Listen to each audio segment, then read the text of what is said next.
Hi guys and welcome back to the channel. Today I've got two replays in the AMX 30, and as I always say, if you haven't guessed by the title, these are the games that basically get me the third mark of excellence for this tank.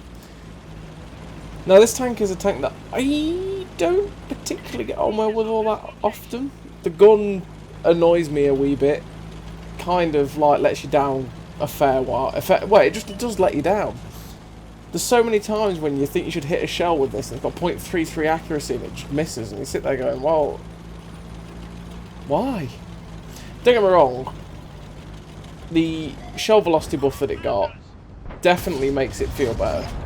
It used to feel absolutely woeful with only like 1,000 meters a second velocity on APCR, which is it's just terrible generally. And so that velocity makes it quite nice because it makes it just feel like it flies into the target now. But generally, the tank let me down quite. But then again, it's not exactly my playstyle of a tank, to be honest, because it's got speed and no armor. Like, it's got absolutely no armor. The gun handling's okay. The pen, the 248 pen that it gets, or it's 255 now. I think that's another thing that changed. The 255 pen. I mean, it's only like you're thinking 7 in difference. The 7 penetration difference does actually make a difference. It makes a hell of a lot of change to it, really. Because over that distance, you're gaining an extra... You know, if you're shooting at a target over distance, you are literally gaining 7 extra meters. 7 extra pen, sorry, over those meters that you're shooting them at. So it can make a hell of a lot of difference. Because that plate that you might not have been able to pen before they buffed this gun, you now can, at like say 400 meters, and yeah, basically the boost to this gun, the quality of life changes that they gave to it made it quite nice. But I'm still not that big a fan of it, because for me, tanks with speed but no armor really I don't tend to get on with them all that often. So right now I'm platooned up with Lee in his arty, and I'm playing this, and at this point, I think I'm at 94.2, something like that. And it's kind of like, I just want to get this done and dusted. I've had this like on the list of things to do for quite a while. It's been sat there looking at me in my garage going, please 3-mark me. Please finish the job. So I've decided, you know what, screw it, it's time. We're going to do it. We're going to get it done and get it finished.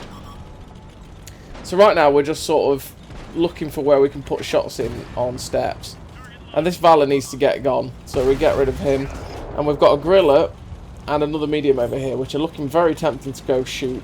There's a light tank popping up on the left, Vanguard, and we're not bothered about him. We want this damage because these are soft squishy targets, so we know we can get shots and good damage into these guys. So we're just going to start putting the gun to use. And that's one thing, the reload on this tank isn't that good either. 8.73 for the 390. Again, it's not the worst. I mean, it could be that. It could be a standard B. But it's not brilliant. I think like a Leo PTA, to be honest, is probably better in most ways than this tank, except for the ammo rack. So, I mean, this tank has a lot to compete with. But it can be okay. I mean, the 65 km/h top speed that this thing gets is juicy. The speed you can just get about the map very, very easily. It's quite nice. So again, we're still angling for shots at that standard B. We miss, unfortunately. We've got this Panzer 7 in the distance, which I think we've got his ass, which is quite friendly of him, isn't it? Give us a free shot there. We've got to try and get a shot into this Kampfpanzer. Shot goes in, 425, quite nice. Now we're gonna... Our team is circling. I mean, currently, we're only actually one tank better off. But it really does feel like we're winning just by the way that we are circling them. And in the end, that's the way it goes. So there's this E100 who's really, really healthy. Now, I load heat because it's an E100. I think I'll shoot it in the turret. But really, I think it's going to let me down. Because I decided, you know what, I'm going to try and track it. Just gets absorbed, track damage only, no tracks. Okay, we'll keep going. We want all of this 1800 tracking. Absorbed again. Right, This is what I get for being clever. So I'm like, okay, we're going to try again.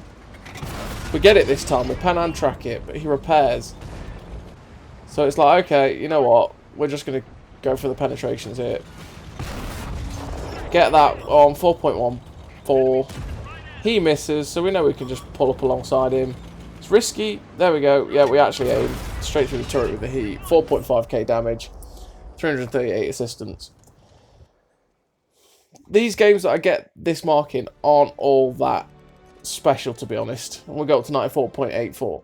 Yeah, the games I get the third mark in this tank, they're not great. They're just enough. That's what it is. It's just enough to get it up. So that there is what, 4.8k combined. I think it was 3.7 to 3 mark this, so it's, you know, quite high for a tin on, but at the same time it's not all that difficult. So we get this game on. There is one thing.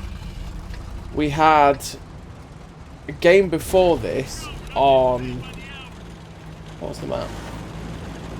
Severogorsk. We had a game on Severogorsk just before this, where the team capitulated in 2.5 minutes.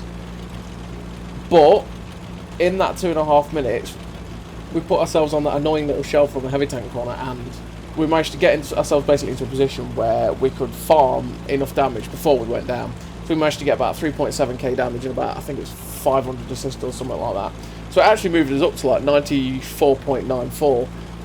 So I actually only need the bare minimum in this game to achieve it, to be honest. But I am going to make a lot of mistakes in this one, because I do get frustrated playing this tank, so I start trying to push and do stupid things with it where I really shouldn't take the risk. But that's the thing, I think the way I play, I'm aggressive and I do take risks. It doesn't pay off a hell of a lot of the time, but then when it does, it's really rewarding. So that's why tanks like the AMX 30, Leopard PTA don't appeal to me, because there's very little room for error in tanks like this. You take a hit, you ain't going to bounce all that often.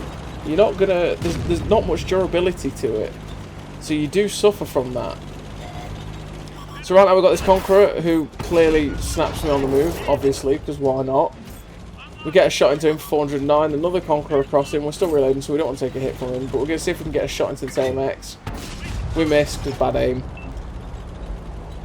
Bad aim is the only way to put that. And this light tank's poking out, so we want to get a shot into him. I don't care if I eat a shot from him, I just want the 400. But he unfortunately is having none of that. Now I'm wondering, will this Oni cross? And he does. He's not got the dirt gun, he's got the 105, or the 10 centimeter, whatever it is that it has. But we know that this guy is a farm. This is what we want, because he's easy to pen for us. He's got a lot of health. And in reality, he's not going to hurt us a lot. If you have a dirt gun, there's a chance he could pen us with a HE, because that's how little armor this thing has. A 152 dirt gun with like 8 to 600 meters of penetration can pen you very easily. So right now we are just farming this guy very nicely. He's very kindly just sitting there and taking it, which is nice. He misses, and Lee shuts him down. We actually get the assistance for that, which is quite good. So we pop over here to get a shot into the side of the MX M451. And we bounce and take a big slug from that STG. We try and track the AMX M451 again to try and get a bit of an assist, because I was hoping this Type 4 would slap it, but we don't. This LTTB's flanked round and decided that I'm the one that needs to get shot at. He ignores the light tank charging it. I'm thinking, oh god, I'm going to die. And then he ignores me. Okay then. Sure. This AMX M451's coming over. I'm bugging out now a little bit, just trying not to get shot by him. But the Type 4's decided to take aim at him, and I think he's going to ignore us. Which gives us nice license. Yeah, well, he's fully turned. I don't know. We try and snap a shot in auto aim, do we miss? I have no idea what this AMX M451 had in mind doing this. But we get a shot into him, up to 2.2k damage, 292 assistance. I'm seeing where else can we get shots. Now we're going to play risky business with this guy. That's where the gun lets me down. 0.33 accuracy, and I hit that bit of dirt there. Great, thanks gun. So we've got this Conqueror to shoot. And we're going to keep trying to poke. We're going to keep trying to see if we can get shots into him. I'm kind of hoping Lee might shoot it, but I think I'll go for the track at one point, because I'm hoping Lee can get a shot out. Look, like with pen and tracking. Little known fact, artillery nearly shuts us down, thank God. Yeah, that was close. Little known fact, if you shoot a Carnarvon, or a Conqueror, or something with the same Conqueror chassis, if you shoot the lower plate in the far section of it, you at an angle, obviously, you can pen and track a Conqueror or whatever it is. You can pen and track them from the outside, so you're not having to pen the drive wheel. So right now, we'll try and poke a cheeky shot at the Leopard. The PTA shuts us down. Right then, I was thinking, I'm probably going to die. I didn't have to do that, though. That's the thing. I know I was trapped in by this Type 4 Heavy, so I wouldn't be able to get shots at these guys up here, because... well, yeah, I wouldn't have been able to get shots at them, because the Type 4 Heavy blocked me in. So, like, if I wanted to go round him, I would have been giving shots to the PTA. And unfortunately, well, that's what I mean. Like, if I'd been trying to go around the Type 4 Heavy, I would have given shots to the PTA. The PTA would have killed me. So really, I could have just for them to rush the Type 4 Heavy, and then tried to put a free shot in there, and done that. But I didn't do that. At that time, I just went, you know what, we're dead. I'm screwed. So let's try and pop a cheeky shot at this PTA. And if it doesn't work, then... well, I thought, I'm going to die to this PTA, so I'll pop a shot. It might not work, but I might get a free shot of damage. Fortunately, the gun handling lets me down. Obviously, it wasn't aimed. Lee gets shut down again by the PTA, I think, or by the artillery, one of the two. And this SU-130PM that's been sat here for most of the game also gets shut down. And unfortunately, we lost, but that was 3.4 SK assistance. If I got anything blind, I did. I ended up getting 500 extra assistance or 400 extra assistance. So I ended up 3.8k assistance, and that's the third mark of excellence on the AMX 30. Like I say, a tank that's not my favourite, but at least it's done, and I don't really have to play it again until I do it on Dirt Diggler. So as always, everybody, if you enjoyed this video, thank you very much for watching. I'll see you next time.